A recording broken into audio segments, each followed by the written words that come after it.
I think Assad right now is mostly concerned with regaining his hold over Syria.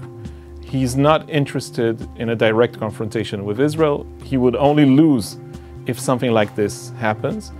If it does, if things escalate on the Israeli-Lebanese border, I would assume that both Iran and Hezbollah would expect Assad to help. But this is not something that Assad is interested in happening, and he would rather avoid any kind of direct confrontation with Israel, whether it's on the Syrian border or on the Lebanese border. More than anything else, the Russians are interested in stabilizing the situation in Syria and coming out on top. For Russia, this was a main foreign policy achievement, the fact that they were calling the shots in Syria, the fact that they helped Assad win the war, and also the recent American decision to pull out their forces from Syria. Russia remains. Putin hasn't given any kind of deadline for Russian withdrawal from Syria, and he's now helping Assad recover. On the one hand, he's also looking for the spoils of victory.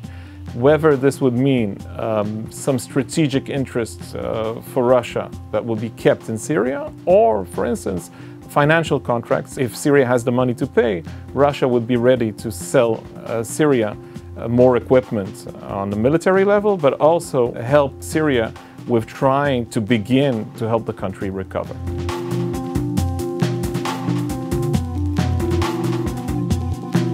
Netanyahu did not speak directly about his talks with Trump. It's rather evident that Israel was not happy.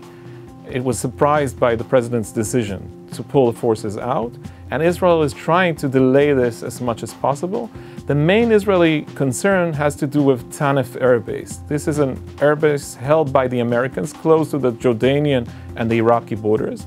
And this is crucial for Israel because Tanif sits in the middle of the highway between Tehran, Iraq, Damascus, and Lebanon. And this is what Israel calls the land corridor, the area that Iran wants to use for land convoys that would bring men and weapons to Syria and Lebanon. So the fact that the Americans have remained there for the time being is very important for Israel. Netanyahu would do as much as he can to persuade Trump to delay any withdrawal from that area.